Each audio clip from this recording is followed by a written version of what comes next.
Assalamualaikum warahmatullahi wabarakatuh. Selamat pagi, salam sejahtera untuk kita semua. Salam sehat ya. Apa kabarnya nih? Sudah minggu ke-8, tidak terasa. Alhamdulillah.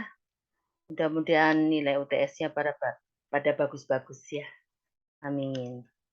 Oke, sesuai dengan RPS, maka hari ini minggu ke-8, topik kuliahnya adalah metode penelitian sampel ya. Jadi metode pemilihan sampel yang terbagi atas 2 sesi. Sesi minggu ke-8 adalah probability sampling dan sesi minggu ke-9 adalah non-probability sampling. Khusus untuk minggu ke-8 ini Ibu rekam ya, karena ya ada acara yang memang pengen Ibu rekam gitu. Nah, insya Allah minggu ke-9 Ibu akan Zoom ya, online seperti biasa. Baiklah, kita share screen. Ini saya timingnya sekaligus supaya takut lebih jadwalnya gitu ya, jam. Oke.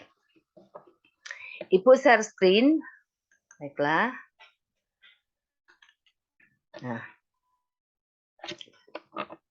di dalam buku teks metode penelitian keluarga yang ditulis oleh Ibu dan Ibu Dr. Tin Herawati, itu ada bab ke-5 yang judulnya adalah metode pemilihan sampel. Sampel ini ada dikatakan juga contoh ya. Jadi sama aja sampel atau contoh. Sampel ini bahasa Inggris yang di bahasa Indonesia kan jadi sampel gitu ya. Contoh adalah terjemahan dari bahasa Indonesia. Nah, bab 5 ini sebetulnya di dalam buku itu metode pemilihan sampel baik probability sampling maupun non-probability sampling itu dijadikan di dalam satu bab. Nah, untuk kuliah, untuk kepentingan kuliah, jadi supaya fokus, maka probability sampling dijelaskan pada minggu ke-8 hari ini ya. Dan metode non-probability sampling insya Allah akan dijelaskan di minggu ke-9. Baiklah. Oke, nanti Ibu akan punya PPT. PPT itu ringkasan gitu ya. Jadi memang kalau PPT tidak bisa sedetail ini. Jadi kalau kalian ingin membaca sedetail mungkin ya harus baca bukunya. Entah mau beli, entah mau minjem, terserah. Tetapi buku itu sudah kami siapkan dengan terbitan IPB Press yang memang tujuannya adalah untuk kepentingan kalian ya. Jadi cobalah bagaimana caranya membaca buku tersebut. Itu tadi ya, entah mau minjem, entah mau beli gitu ya, terserah saja. Saya tidak berani mewajibkan kalian untuk membeli ya. Siapa tahu sebagian dari kalian sudah ada pinjaman atau lungsuran dari kakak kelas. Tapi saya mewajibkan kalian membaca buku teks itu karena detail sekali di situ.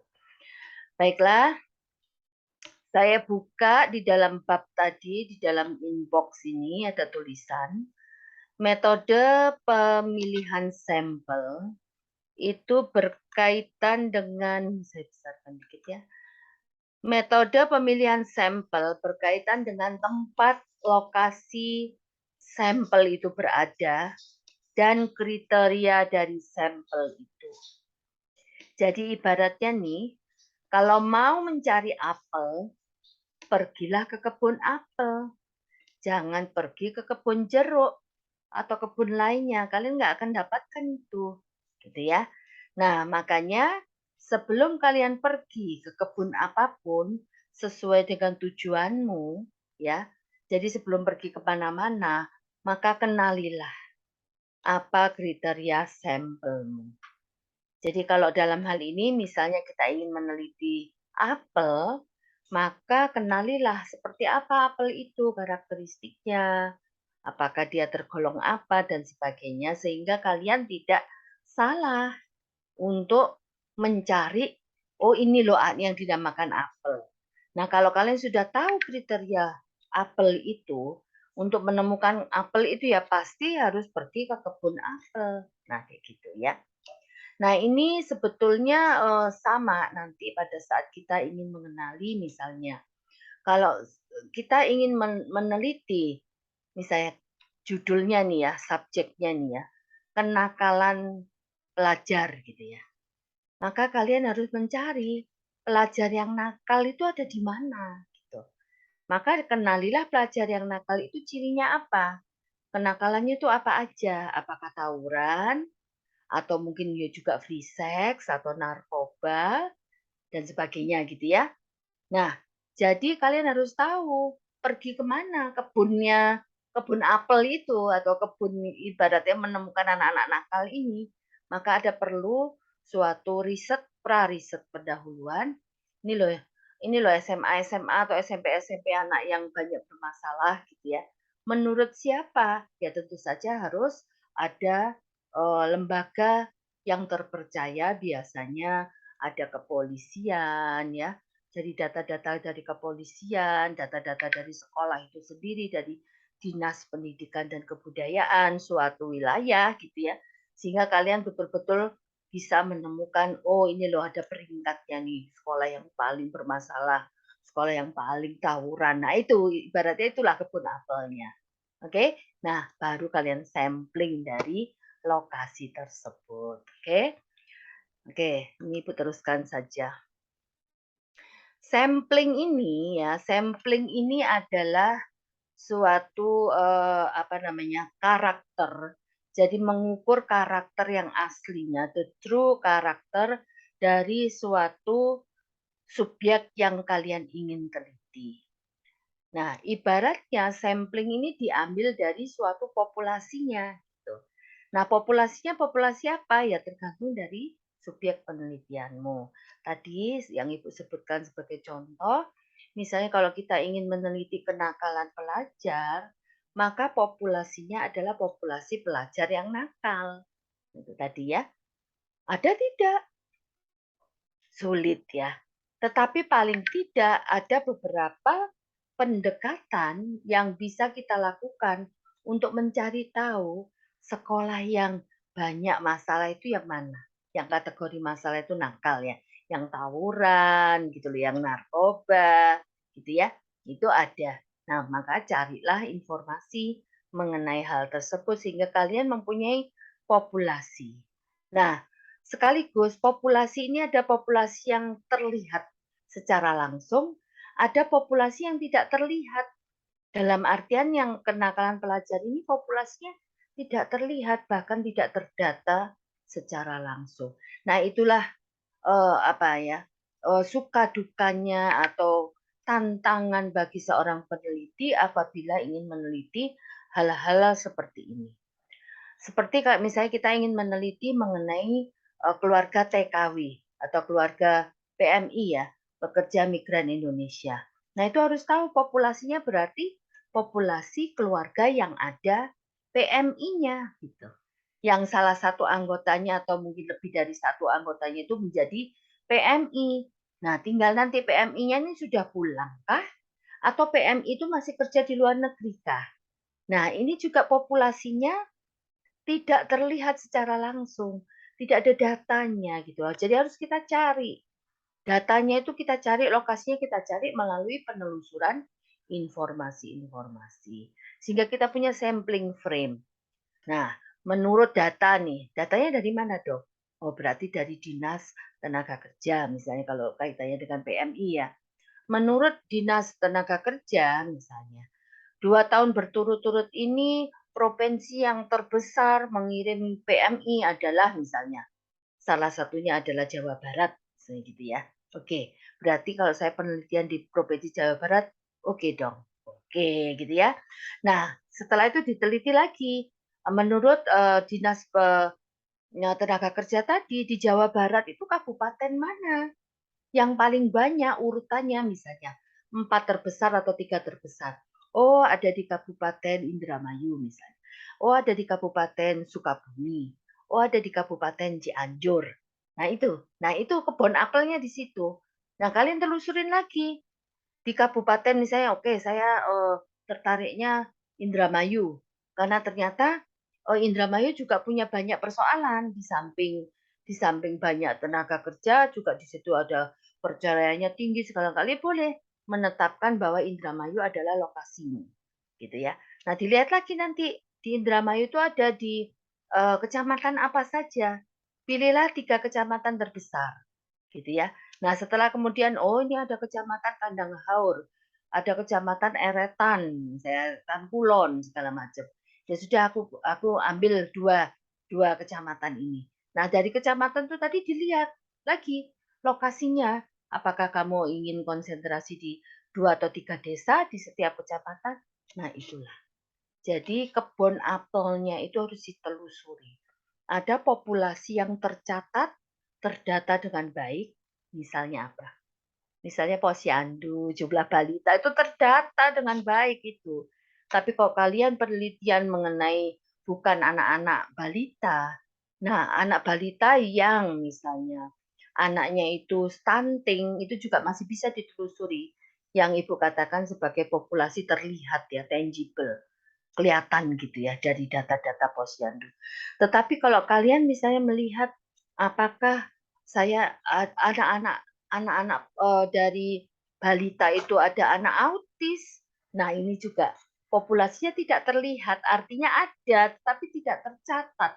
Belum tentu tercatat secara baik. Nah, itulah ya. Jadi ini latar belakang pemilihan sampel itu memang tergantung dari apakah populasi tadi tercatat atau tidak tercatat. Oke. Oke, Ibu terusin lagi. Kalau kita sudah menemukan populasinya, maka kita akan gampang untuk mengambil sampelnya.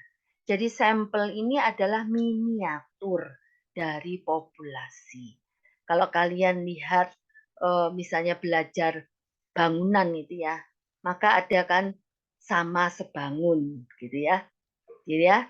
Jadi mungkin sebangunnya serupa, tapi tidak sama besarnya. Jadi kalau populasi dengan sampel itu mungkin rupanya sama, karakternya sama, tapi tentu saja besarnya tidak sama. Sampel itu adalah miniatur dari populasi. Mungkin wajahnya sama, karakternya sama, tapi luas atau size-nya tidak sama. Oke ya. Nah, jadi pada saat kita mau memulai suatu penelitian, ini metode sampling ini adalah paling krusial atau yang paling inti ya dari langkah awal dari suatu penelitian. Bedanya memang kalau kita penelitian pendekatannya adalah kuantitatif, penelitian kuantitatif, maka metode sampling ini sangat penting. Oke? Karena di metode sampling ini nanti langkah-langkahnya, hasil analisisnya itu kalau kita menggunakan probability sampling, hasil analisis ya dengan adanya metode sampling yang sesuai dengan prosedur, maka hasil analisis itu kita bisa klaim adalah bisa merepresentasikan populasinya. Tetapi kalau misalnya kita tidak tahu populasinya, tapi kita ingin melakukan penelitian, maka ada nanti yang minggu ke-9 ya, minggu depan itu ada yang dinamakan non-probability sampling. Maka hasil analisis dari metode samplingnya yang non-probability, artinya tidak dengan acak ya, maka hasilnya tidak bisa merepresentasikan kesimpulannya ya, tidak bisa atas nama populasinya. Itu saja bedanya. Oke, kalau ini adalah pendekatan kuantitatif. Kalau pendekatan penelitian kualitatif itu yang paling enak. Jadi kita bisa anu aja 1, 2 orang, 3 orang, selesai, terus kita ngomong a, i, u, e, o gitu ya. Tapi tetap dia juga tidak bisa merepresentasikan hasil hasil kesimpulannya itu untuk semua populasi. Orang cuma 3 orang yang atau 3 keluarga yang diwawancara gitu ya. Tapi itulah memang ciri khas untuk penelitian yang kualitatif. Oke ya. Nah, desain sampel ini apa yang mau digunakan? Ini pertama kali yang harus dipikirkan, aku mau menggunakan probability sampling atau non probability ya. Gitu. Kalau probability sampling apa syaratnya ya? Populasinya harus tercatat. Jadi ada sampling frame. Ya, jadi ada apa namanya kerangka sampling ada di lokasi mana, lokasi itu ada berapa populasinya, apakah populasi itu langsung saya ambil atau saya kelompok-kelompokkan dulu gitu ya. Nah ini yang memang harus pertama kali dipikirkan. Nah, sesuai dengan tujuan penelitian, kalau tujuan penelitian kita tuh hanya ingin, pokoknya saya ingin menganalisis sesuatu yang tidak terlalu jelimet-jelimet, seperti kayak penelitian kualitatif, itu kan nggak terlalu jelimet-jelimet ya.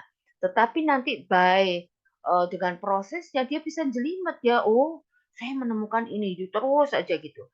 Nah, kalau penelitian yang kuantitatif itu memang ada hal-hal tertentu yang ingin dibuktikan teorinya. Oke.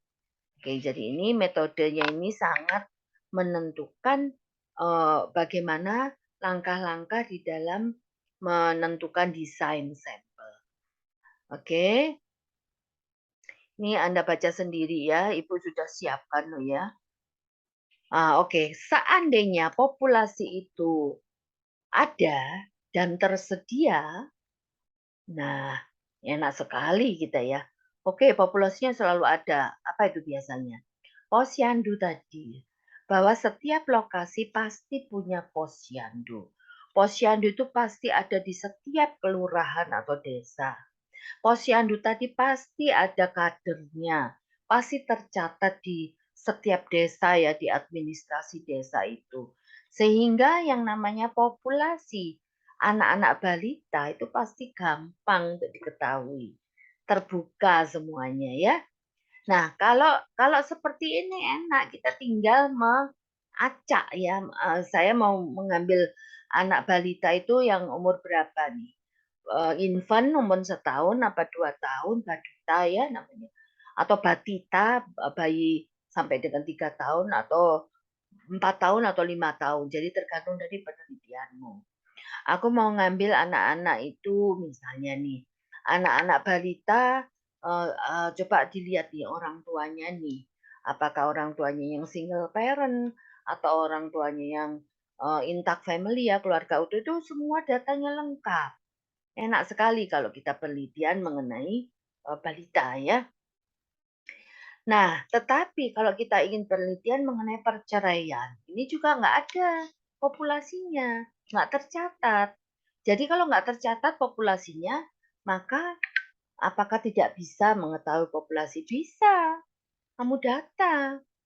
Jadi misalnya wilayah mana nih, menurut data itu yang banyak perceraian misalnya nih, kalau kota Bogor misalnya, oh kecamatan Bogor Barat gitu, menurut siapa? Oh informasi menurut misalnya dinas pemberdayaan perempuan misalnya gitu. Nah, tapi mereka punya datanya data lama, 3 tahun yang lalu ya sudah kita telusuri dulu di kecamatan Bogor Barat. Datanglah kalian ke kecamatan itu, minta datanya.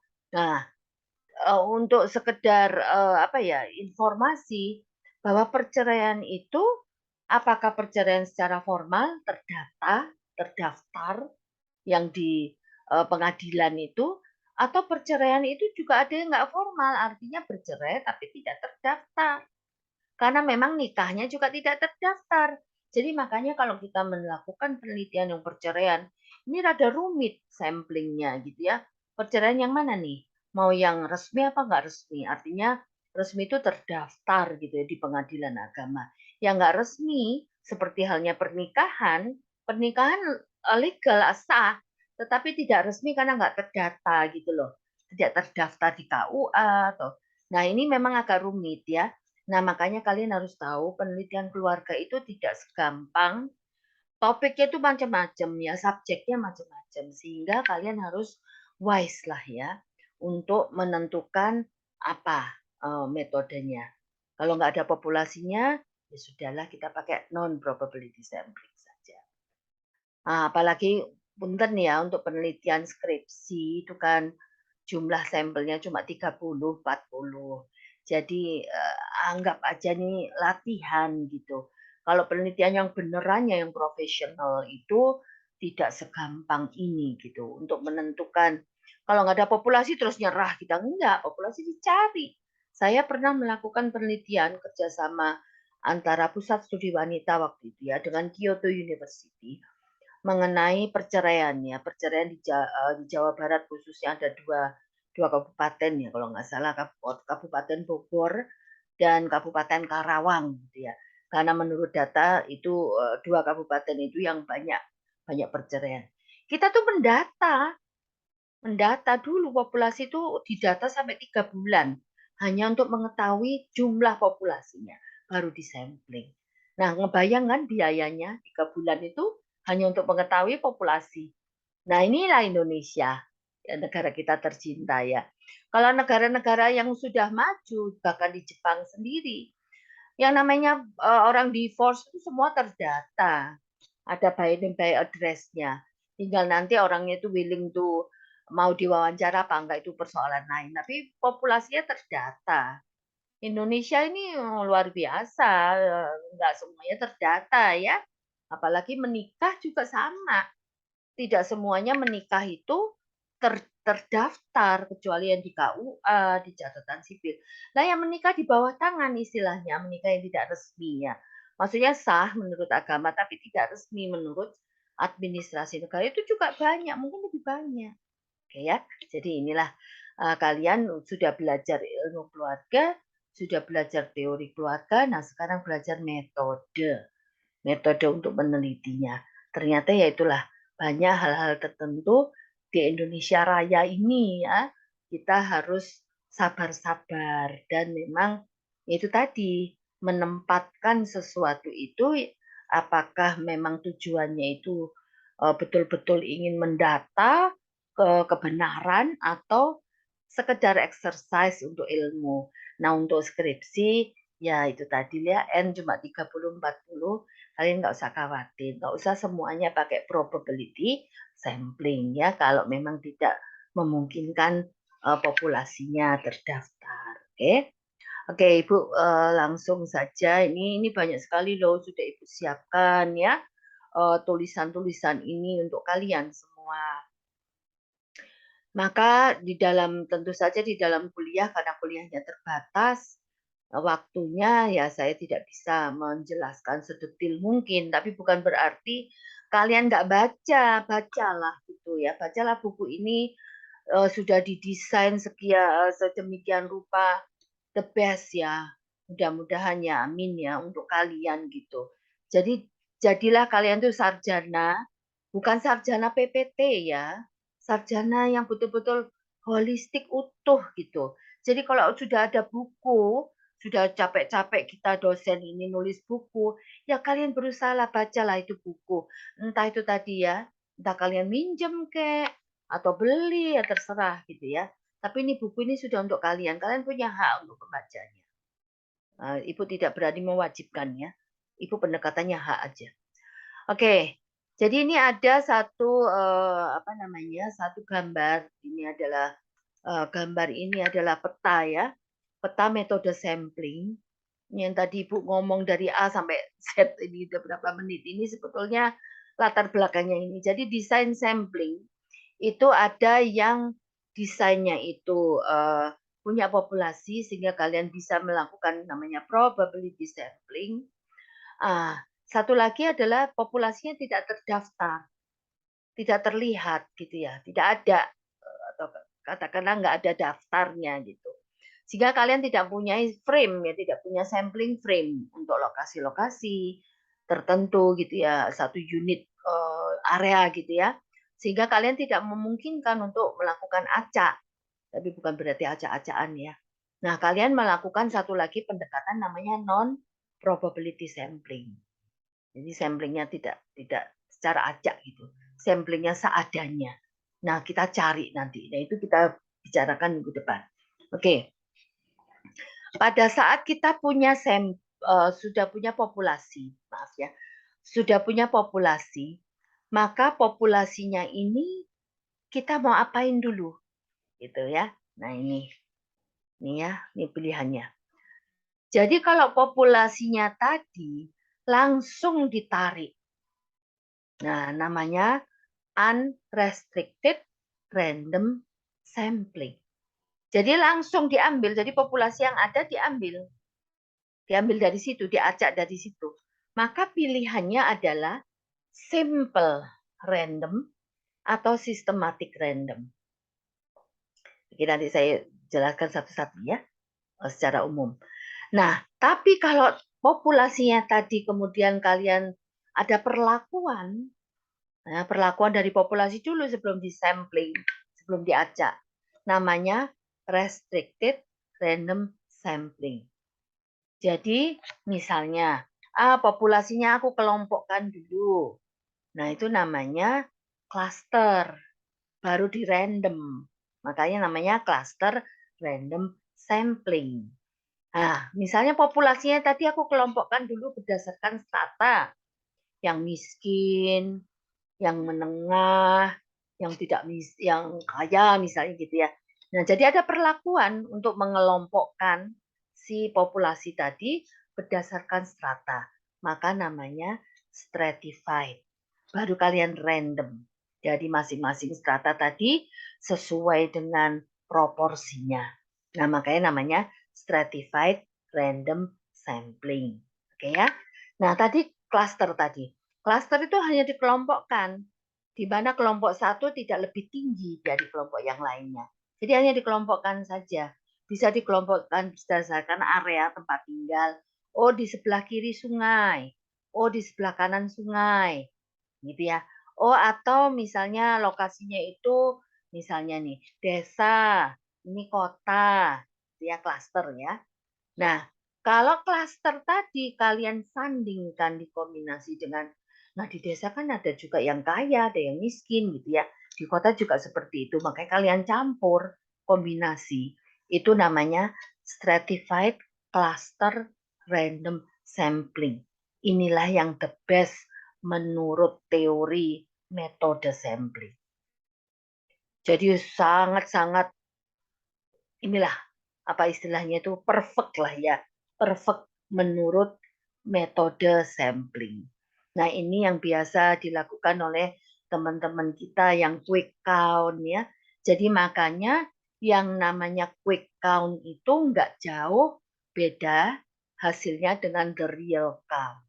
Karena quick count ini betul-betul sangat-sangat sudah didesain berdasarkan klaster, tempat tinggal ya, dan berdasarkan stratanya, pendidikan yang menengah, rendah, menengah, tinggi, berdasarkan ekonominya, miskin, menengah, kaya gitu ya. Jadi dia sudah, dan itu informasi itu sudah bertahun-tahun sudah dipetakan.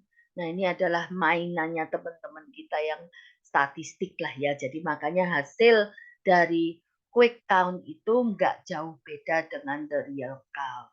Oke, itu biayanya luar biasa, tenaganya juga banyak ya. Jadi yang ngebayangkan penelitian seperti itu, oke ya. Oke, gue terusin lagi. Nah, ini prosedurnya hampir sama dengan yang tadi. Jadi pertama persyaratannya adalah populasinya ada enggak? Diketahui tidak? Yang dikatakan diketahui itu finite ya. Berdasarkan apa? Ada publikasinya.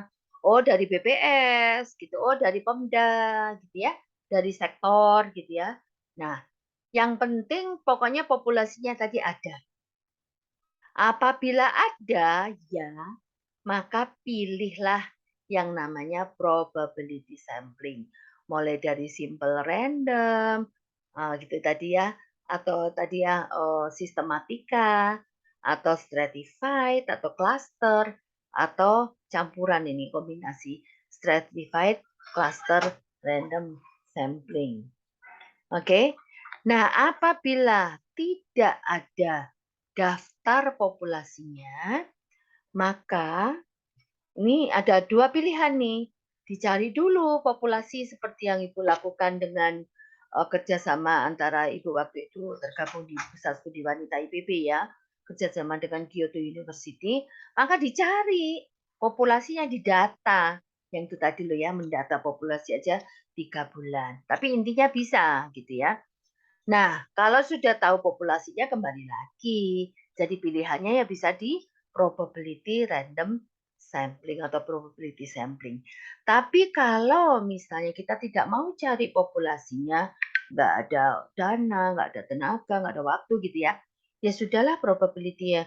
Kita nggak usah melakukan metode probability, maka pilihannya adalah non-probability. Oke, nggak bisa diacak ya karena nggak ada populasi. Maka pilihannya adalah kuota sampling, purposive sampling, convenience sampling, atau melalui snowball ya samplingnya. Nah ini yang sebelah kiri ini adalah probability sampling yang ibu sedang jelaskan minggu ke-8 ini. Nah, yang ke sebelah kanan adalah non-probability sampling yang insya Allah akan Ibu jelaskan minggu ke-9. Dua-duanya ini sampling semuanya, tetapi satunya probability, satunya non gitu ya. Oke. Nah, yang sebelah kiri yang probability sampling ini kelebihannya sama-sama kita melakukan penelitian itu jumlah sampelnya 100, tapi 100 itu diambil dari suatu populasi, maka yang 100 tadi, sampel 100 tadi bisa mengatasnamakan populasi. Tentu saja jumlah sampel harus ada kriterianya ya, ada batasannya, dihitung. Biasanya pakai rumus Slovin atau yang lainnya. Oke. Nah, yang sebelah kanan non probability sampling, misalnya kita melakukan juga penelitian itu dengan jumlah sampel 100 ya. Tetapi 100-nya itu kita ambil seadanya dari non probability. Maka hasil kesimpulan yang 100 ini tidak bisa mengatasnamakan populasi.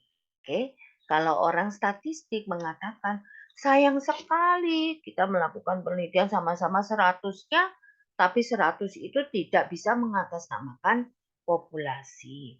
Tetapi kan kembali lagi ya tadi ya, penelitian ilmu keluarga ini sangat-sangat luas. Ruang lingkupnya, subjeknya juga sangat luas, di mana kebanyakan juga tidak ada populasinya gitu ya. Sulit untuk mencari populasi.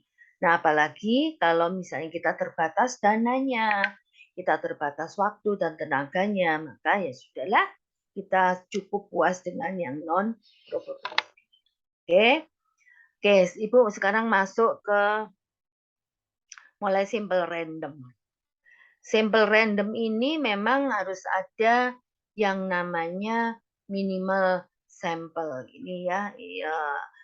Karena Ibu bukan dosen statistik, maka Ibu tidak usah menjelaskan mengenai cara menghitung sampel minimal segala macam. Kalian buka dong. Kalian kan sudah dapat statistik ya, buka di situ. Sehingga Ibu kan dosen metode. Jadi dosen metode ini bukan dosen statistik gitu, tetapi kita menggunakan prinsip-prinsip statistik di dalam mengajar metode. Sehingga Ibu cukup aja memberikan ini ada rumusnya, refer saja gitu ya. Cara menggunakan metodenya, nah itu yang menjadi tanggung jawab Ibu gitu ya. Oke. Di dalam statistik pun juga disebutkan sebetulnya diajarin juga sampel itu kita ambil dikocok gitu ya, kemudian yang udah keambil itu bisa dikembalikan lagi atau tidak dikembalikan lagi, itu semua ada hitungannya. Jadi intinya Ibu hanya bisa meringkas ya bahwa di dalam metode ini adalah gambar suatu populasi, ini adalah gambar suatu sampel. Jadi populasi dengan sampel itu serupa, wajahnya sama, mungkin juga karakternya sama gitu ya, tapi besarnya nggak sama. Jadi sama sebangun. Jadi sebangunnya yes, tapi samanya tidak karena size-nya yang namanya sampel itu adalah miniatur dari populasi. Jadi kalau kalian lihat di Taman Mini tuh, di Taman Mini kan ada ini tuh sampel-sampelnya mulai dari Sabang sampai Merauke ya. Jadi ada rumah-rumahnya. Jadi itu miniatur Indonesia gitu. Karakternya kayak gitu, gambarnya kayak gitu ya. Borobudurnya juga ada, tetapi Borobudurnya miniatur gitu loh. Itu aja gambarannya gitu ya. Jadi populasi dengan sampel ya serupa, tetapi tidak sama. Sebangun ya gitu ya. Oke. Sehingga hasil sampel ini bisa mengatasnamakan populasi karena memang wajahnya sama, ya serupa, sebangun, tapi size-nya tidak ya. Nah, ini adalah contoh-contoh saja bagaimana ngambil sampel ini Ibu ambilkan dari berbagai apa ya yang ada di internet lah ya. Oke. Yang kedua, tadi metode acak ya kayak di lotre gitu ya. Nah, yang kedua adalah systematical random sample. Jadi kalau kalian lihat banyak populasinya, maka kan capek tuh ya ngambil satu-satu gitu ya. Maka diacak melalui komputer gitu. Sehingga di sini kalau misalnya sampelnya itu populasinya itu ribuan gitu ya. Maka sesuai dengan jumlah minimal sampel, maka misalnya saya bisa jumlah sampelnya itu minimal 200 misalnya. Maka 200 diambil dari yang 10.000 misalnya gitu ya. Maka diambilnya adalah kelipatan dari angka itu gitu ya. Nah, ini adalah misalnya ini N-nya 100, jumlahnya 20, maka setiap 5 anggota ini contoh saja gitu ya. N besar ingat ya, kalau N-nya besar itu adalah populasi, N kecil adalah sampel. Ini contoh aja. Jadi setiap kelipatan 5 menjadi terambil sebagai contoh.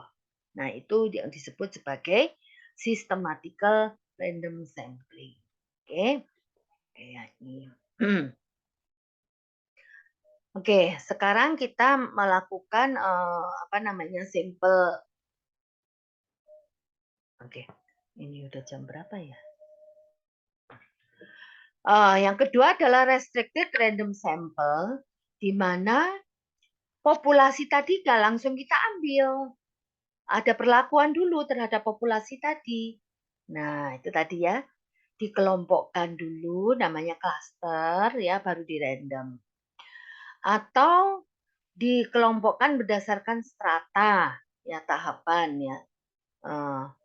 Kategorinya tuh tahapannya itu yang satu lebih tinggi dari yang lainnya. Nah, namanya stratified. Ada perlakuan dulu ya. Nah, jadi ada cluster random sample, multiple stage sample, stratified sample, dan kombinasi dari cluster dan stratified namanya stratified cluster sample. Oke. Ini agak rumit ya. Nah, ini Ibu juga apa namanya? Sajikan suatu tabel. Ini juga ada semuanya itu ada catatan kaki atau ada kodenya misalnya 5B1. Nanti di dalam buku tadi cari di catatan kaki itu 5B1 itu Ibu ambil dari mana. Ini semuanya terdata sumbernya ya. Ini perbandingan berbagai teknik sampling mulai dari simple, systematic, stratified, cluster, dan multi-stage. Itu adalah target populasinya seperti apa, kesimpulan reliabilitasnya kayak gimana, nah secara ekonomi itu mahal atau murah, nah dari ini ringkasannya. Ini insya Allah biasanya Ibu tanyakan di dalam ujian ya. Jadi kalau kita ingin melakukan suatu metode, kita harus mempertimbangkan. Misalnya kalau simple random sampling, itu target populasinya sih kecil ya, dan sistematik juga begitu. Nah, kesimpulan reliability-nya kalau simple itu sangat bagus, kalau sistematik bagus ya bagus lah gitu ya. Nah, simple ini ternyata mahal. Simple random sampling, karena kan satu-satu diambilnya, gitu ya. Nah, sedangkan kalau sistematik ini lebih ekonomis. Oke, kayak gitu ya. Nah, stratified sama cluster. Stratified itu sampelnya cukup sedang lah ya. Sedangkan kalau cluster itu bisa sampel yang gede gitu, skopnya ya. Nah, tetapi stratified ini menjadi bagus karena dia distrata berdasarkan kelompok satu lebih tinggi dari kelompok lainnya dan dia lebih mahal, ya. Sedangkan kalau cluster itu dikelompokkan, tetapi kelompok satu tidak lebih tinggi atau tidak lebih kategorinya tidak lebih inilah ya, tidak lebih higher lah ya dibandingkan dengan yang lainnya lebih tinggi dalam artian kategori sosial ekonomi dan sangat ekonomis. Oke, jadi memang tidak ada satu single yang bagus gitu ya, bagus tapi mahal gitu ya, atau kurang bagus tapi murah. Nah, makanya akhirnya nanti metode yang dipilih adalah disesuaikan dengan tujuannya, disesuaikan dengan ketersediaan dana, ketersediaan tenaga, dan ketersediaan waktu. Sehingga metode yang cocok itu ya tadi, cocok dengan kemampuan dan tujuan gitu, disesuaikan. Nah, inilah yang kemudian menjadi salah satu pertimbangan mengapa metode itu menjadi sangat penting dan mengetahui keterbatasan dari metode tadi. Oke. Ini cluster random sampling. Cluster ini misalnya kalau yang ada syarat-syaratnya, jadi populasinya pasti harus diketahui dengan pasti. Terus kemudian klasternya tadi digolongkan berdasarkan suatu lokasi, digolongkan di dalam suatu unit. Jadi gitu ya. Nah, keuntungannya seperti apa gitu ya. Jadi tetap harus ada frame ya. Dan frame-nya itu memang tidak serigid yang stratified. Jadi cluster ini misalnya kalau di IPB misalnya anak bimbing saya pernah melakukan penelitian di adik-adik kelasmu yang tingkat 1 ya, kalau dulu kita bilangnya TPB ya. Nah, itu boleh dikatakan cluster. Jadi TPB itu tingkat persiapan bersama apa sekarang namanya. Anak-anak yang tingkat 1 ya, semester 1, semester 2 itu. Nah, itu misalnya berapa kelas? Ada 12 kelas misalnya. Maka kalian random kelas itu ambil aja 3 gitu ya. Oh, dapatlah kelas 1, 2, 3, 4 sampai 12 ya. Oh, yang terambil itu kelas kedua, kelas 5 gitu ya. Kelas nomor 5 gitu ya. Satu lagi kelas nomor 9. Maka seluruh kelas yang tadi nomor 2, 5, 9 tadi semuanya diambil.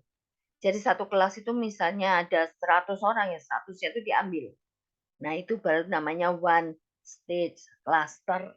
Tapi klasternya ala kelas di IPB ya. Kayak gitu. Nah, ini Ibu ambil contoh-contohnya banyak ya. Ini ada prosedurnya. Prosedur cluster sampling itu ada. Ibu ambil juga langkah-langkah prosedur ini ada catatannya, pustakanya 2.3, 5.1 ini ya. Di dalam buku tadi di belakang ada ini ya.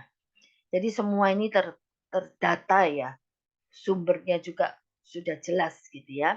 Nah, ini ada prosedurnya, ada tahapannya, langkah 1, langkah 2, langkah 3, aplikasinya segala macam. Nah, yang Ibu ingin berikan adalah di dalam klaster itu banyak dipakai oleh teman-teman kita yang konsumen, ilmu konsumen.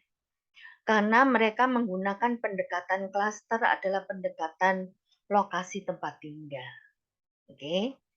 Tetapi Ibu menemukan pustaka-pustaka lain bahwa yang namanya klaster tidak selalu klaster berdasarkan tempat tinggal, tetapi bisa berdasarkan grup. Oke. Di sini Ibu ambil contohnya ini, kelompok kepentingan suatu grup. Misalnya kelompok atletik, akademisi, seni, musik. Nah, atletik, akademisi, seni musik ini juga bisa dikategorikan sebagai klaster. Artinya kelompok atletik tidak lebih penting, tidak lebih pinter dari kelompok akademisi tidak lebih penting, tidak lebih pinter dari seni, dan sebagainya. Jadi ini hanya menggolongkan kepentingan suatu kelompok berdasarkan interestnya. Yang mau atletik, kelompok atletik, yang mau akademisi, yang mau seni, mau musik, gitu. Nah, ini juga bisa dikategorikan sebagai klaster. Ibu juga menemukan suatu buku yang mengatakan memberi contoh klaster itu bisa dikaitkan dengan politik. Misalnya klaster Republikan, Republik ya, Republikan berarti orangnya ya. Klaster satunya lagi adalah Demokrat ya. Jadi klaster ini berdasarkan interest dari politik. Politik dari orang-orang itu, aku pendukung Republikan, aku pendukung Demokrat. Nah, ini interest politik ini juga bisa dikatakan sebagai klaster. Oke? Nah, oke. Nah, di dalam klaster random sampling itu ada one stage, ada two stage, ada kenapa ini? Ada multi stage. Oke, sebagai contoh. One stage dulu ya. Nah, ini Ibu ambil dari sekali lagi ya, ada tulisan 5C1 ini berarti dari pustaka itu atau mungkin dari informasi dari suatu institusi yang ada di internet gitu ya. Oke, ini sebagai contohnya cluster random sampling one stage gitu ya. Nah, ini adalah petanya Amerika gitu ya. Dia ingin merandom melalui pendekatan klaster di seluruh state-nya itu. Pilihannya dia merandom 10 ini ada di salah satu negara bagian lah ya. Saya lupa ini negara bagiannya apa. Pokoknya yang penting suatu negara bagian itu sama dengan provinsi lah ya. Dia merandom 10 counties. County itu sama dengan kalau kita karesidenan lah ya. Dia merandom 10 county. Setelah itu dari masing-masing county diambil 50 orang secara random juga. Atau dia merandom 50 counties ya, karesidenan ya, di mana masing-masing karesidenan county tadi diambil 10. Jadi jatahnya memang 500 lah ya. Anggaplah 500 orang. Maka ada orang yang mengatakan dia boleh memilih yang sebelah kiri, dia mau memilih sebelah kanan, dua-duanya disebut sebagai random cluster random sampling one stage. Oke. Nah, atau contoh yang lainnya misalnya ada 3 jalan ini, ada Maple Street, ada Main Street, ada First Street gitu ya. Yang ini kan gaya-gaya Amerika kan gitu. Ini biasanya Main Street dan First Street ini berarti orang-orang yang tempat tinggalnya di tengah kota gitu ya, di pusat kota gitu ya.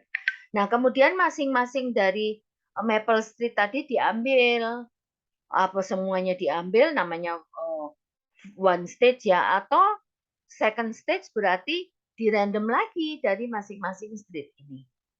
Oke. Sehingga namanya cluster random sampling. Tinggal one stage atau two stage. Oke. Nah, ini contoh-contoh yang lainnya. Ini juga cluster random sampling itu di dalam satu populasi. Ini kan banyak grupnya nih. Nah, grup itu biasanya memang lokasi ya, lokasi tempat tinggal. Nah, kemudian diambil di random lokasinya yang mana.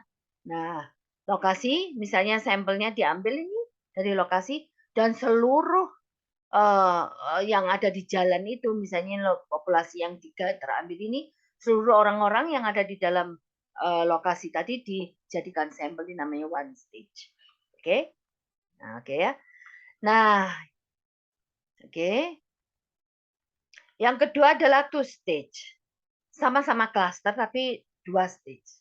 Nah, di mana biasanya yang kedua ini adalah diambil random dari orang-orangnya. Oke, two stage. Jadi bisa gini. Ini klasternya A, B, C, D, E. Klaster itu bisa jadi lokasi tempat tinggal bisa ya.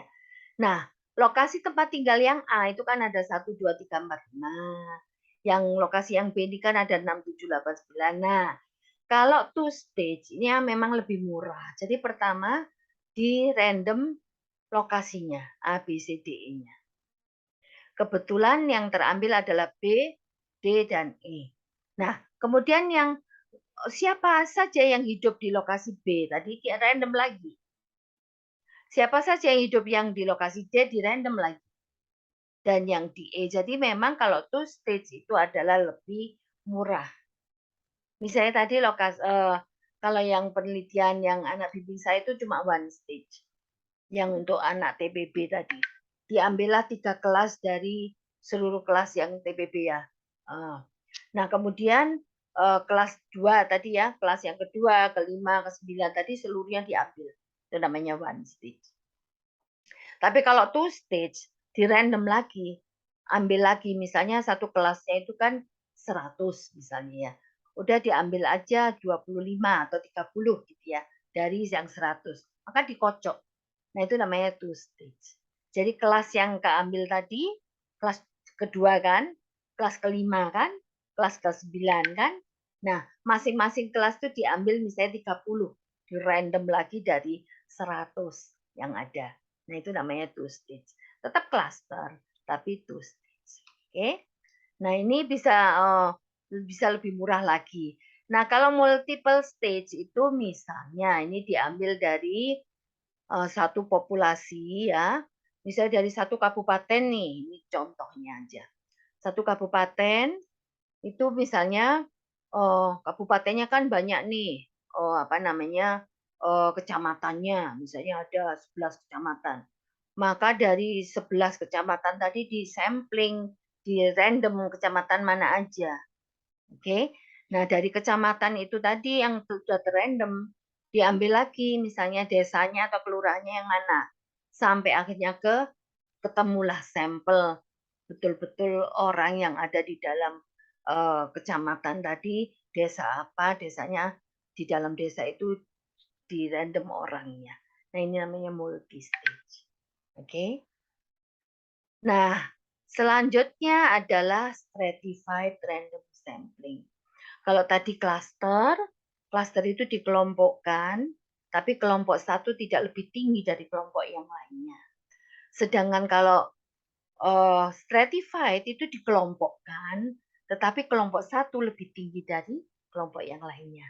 Biasanya stratified itu berdasarkan berdasarkan strata pendidikan, ya. Yang dikatakan pendidikan rendah itu adalah wajib belajar tadi. Jadi kalau misalnya pendidikan rendah itu ya sampai lulusan SMP. Pendidikan menengah sampai lulusan SMA dan sederajat ya. Pendidikan tinggi ya mulai dari diploma sampai sarjana sampai doktor gitu. Jadi orang berdasarkan status pendidikan dikelompokkan dulu nih populasinya. Nah, baru kemudian di random dari masing-masing strata tadi. Atau orang dikelompokkan berdasarkan strata ekonomi. Nah, pendapatan berarti kan. Nah, jadi nanti ada yang di bawah garis kemiskinan, atau orang miskin berarti kan ya, atau menengah sampai 2 kali, 3 kali garis kemiskinan. Ini ada caranya ya. Atau orang kaya itu minimal misalnya 4 garis kemiskinan misalnya kayak gitu. Kita harus merefer kepada BPS pengelompokannya seperti apa. Nah, setelah kemudian dikelompokkan, oh ini orang miskin, ini orang menengah, ini orang kaya, kemudian di random dari situ. Maka disebut sebagai stratified random sampling berdasarkan ekonomi. Kalau yang tadi stratified random sampling yang pendidikan tadi ya berdasarkan kategori sosial. Oke. Nah, Ibu ada contoh ya. Oke, ini adalah sampling frame-nya. Nah, ini stratified, oke. Oke, yang ini. Misalnya ada suatu populasi, ya. Populasinya itu terdiri dari Misalnya yang hampir miskin ke atas gitu ya, yang miskin ya miskin gitu ya. Jadi dikelompokkan menjadi 2 strata misalnya. Nah, kemudian dari masing-masing makanya di sini Ibu, apa namanya, umpamakan semuanya itu rectangle ya. Jadi persegi panjang ya. Nah, 4 persegi panjang ini ada yang gede, ada yang kecil.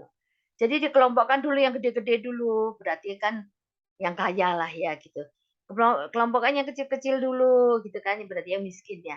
Nah, kemudian diambil di random secara proporsional dari jumlah populasi yang kaya, dari jumlah populasi yang miskin. Biasanya yang miskin lebih banyak lah ya daripada yang kaya. Sehingga sampel yang terrandom secara stratified ini menggambarkan populasinya, termasuk proporsinya. Oke, ini namanya stratified random sampling. Oke, ini juga ada contoh-contoh yang lainnya. Oke ya. Nah, yang lebih lebih apa namanya dan ini ada apa nih namanya perbedaan atau perbandingan antara stratified dengan cluster itu seperti apa gitu ya. Nah, ini ya ini juga Ibu ambilkan, ini pasti ada pustakanya gitu ya. Jadi apa sih bedanya antara stratified dengan cluster? Apa meaning-nya? Populasinya seperti apa? Unit sampling-nya kayak gimana? Homogenitasnya seperti apa? Heterogenitasnya seperti apa? Tujuan utamanya kayak apa? Dan sebagainya ya. Analisisnya seperti apa? Nah, ini biasanya juga akan saya keluarkan dalam ujian. Apa bedanya antara cluster dan stratified? Oke. Nah, kemudian tahapannya juga seperti itu. Tahapan pengambilan sampel cluster itu seperti apa? Stratified seperti apa? Jadi memang ada orang yang mengatakan stratified itu agak lebih jelimet gitu ya, tetapi hasilnya lebih memuaskan gitu. Kalau cluster itu kan lebih simple gitu ya. Oke. Jadi yang terakhir adalah stratified cluster random sampling. Jadi kita bisa memadukan, mengkombinasi dari betul-betul yang antara cluster ya, yang di mana kelompok satu tidak lebih tinggi dari yang lainnya, dan kelompok dari stratified di mana satu lebih tinggi dari yang lainnya. Digabungkan inilah yang perfect yang Ibu katakan teman-teman yang statistik yang suka quick count itu menggunakan sampling ini. Oke. Nah, ini Ibu memberikan satu ilustrasi. Misalnya di dalam populasi seperti ini. Nah, inilah populasi yang the realitinya itu memang seperti ini. Maka kita klasterkan dulu berdasarkan pekerjaan gitu ya. Kemudian disampling. Nah, ini hanya menggolongkan saja petani, nelayan, pedagang misalnya gitu ya. Tetapi kita tidak menggolongkan dalam artian tingginya atau derajatnya enggak ya. Jadi cuma golongkan aja, oh kelompok petani kayak gini, ambil. Kelompok nelayan segini, ambil. Kelompok pedagang kayak gini gitu. Ini baru namanya cluster random sampling Ibu ini ya. Nah, sedangkan kalau stratified cluster random sampling ini loh. Nah, inilah yang dikatakan hampir mirip dengan kenyataan yang ada di kehidupan manusia. Jadi kalau misalnya suatu populasi banyak banget, populasi itu misalnya kita klasterkan berdasarkan tempat tinggal deh. Dia tinggal di kota apa tinggal di desanya? Yang tinggal di kota gitu dikelompokkan, tinggal di desa dikelompokkan. Nah, yang sekarang yang tinggal di kota itu stratanya apa lagi? Apa aja? Misalnya strata pendidikan saja ya. Maka yang pendidikan tinggi itu dikelompokkan lagi, pendidikan menengah ke bawah dikelompokkan. Yang dari desa juga kayak gitu, pendidikan yang tinggi dikelompokkan, pendidikan yang menengah ke bawah juga dikelompokkan. Nah, kemudian baru di random. Nah, sehingga sampel ini yang dari desa kelompok tinggi juga diambil, dari kota ya kelompok menengah dari kota juga diambil, kelompok pendidikan tinggi dari desa diambil dari mana. Sehingga sampel yang diambil di sini adalah miniatur dari populasi yang sebenarnya. Ini yang Ibu katakan tadi, quick count itu tidak beda jauh dari the real count akhirnya, gitu ya. Oke, jadi inilah yang menggambarkan apa namanya perbedaan, kelebihan, kelemahan dari masing-masing. Ini juga ya simple random, stratified, cluster random dibandingkan gitu ya. Mulai dari kapan gunakan kelebihan dan kelemahannya. Oke, jadi mudah-mudahan ini bisa memberikan gambaran. Memang kalau kalian dari pertama ya mungkin agak bingung gitu ya. Karena memang ini adalah salah satu inti dari metode itu adalah untuk mempelajari apa namanya sampling itu ternyata dari mulai yang simple sampai yang sangat rumit. Tapi intinya yang dikatakan metode survei. Jadi kalau kalian biasanya melihat kakak kelas kan skripsi menggunakan metode survei kayak gitu. Ini loh disebut survei itu. Survei itu diambil dari suatu sampel ya, dan sampelnya diambil dari suatu populasi yang diketahui. Sehingga perlakuan dari sampel ini yang ditarik dari suatu populasi yang diketahui, sampel ini dianalisis, ciri-ciri sampel ini bisa disimpulkan atas nama populasi. Nah itu namanya metode survei. Jadi populasinya diketahui ya. Nah, checklistnya ini adalah metode survei. Apakah tujuannya dari desain survei sudah ada? Apakah alasan memilih desain disebutkan? Apakah sifatnya survei itu ada? Apakah besar penduduknya disebutkan dan segala macam ini adalah checklistnya ya yang harus betul-betul diketahui dan dicek di apa namanya istilahnya itu dievaluasi segala macam ya, jangan sampai ada yang ketinggalan. Oke, baiklah, ini adalah hasil apa namanya hari ini penjelasan mengenai probability sampling secara ringkas dengan keterbatasan waktu Ibu sudah berikan. Insya Allah Ibu akan berikan PPT, tetapi PPT-nya sangat ringkas. Nah, kalau yang tulisan yang Word ini, mohon maaf, Ibu tidak bisa berikan, karena memang ini ada di dalam buku, dan Ibu juga sudah ada perjanjian dengan IPB Press, tidak boleh memberikan terlalu detail buku isi tayangan dalam bentuk Word ini, gitu loh. Sehingga kalian ya memang harus membaca kalau ini. Jadi Ibu hanya bisa memberikan ringkasannya dalam bentuk PPT. Oke. Oke, Ibu stop share. Mudah-mudahan apa yang Ibu berikan ini paling tidak memberikan gambaran ya secara ringkas gitu. Secara detailnya memang kalian harus baca bukunya, boleh pinjam, boleh beli gitu ya. Sehingga memang ada hal-hal tertentu yang tidak bisa Ibu langgar dari perjanjian dengan IPB Press. Tetapi bahwa Ibu menjelaskan secara utuh, boleh dong gitu ya. Tetapi tayangannya dalam bentuk Word tadi yang Ibu tidak bisa berikan kepada kalian. Sehingga Ibu memberikan dalam bentuk PPT secara ringkas. Itu saja dari Ibu. Alhamdulillah hari ini sudah Ibu berikan satu sesi probability sampling yang memang menjadi target di dalam RPS sesuai dengan silabus minggu ke-8. Ibu doakan kalian sehat semua dan mudah-mudahan bisa menyimak mata kuliah ini melalui tayangan yang direkam. Terima kasih. Sekali lagi Ibu mohon maaf kalau ada kekurangan.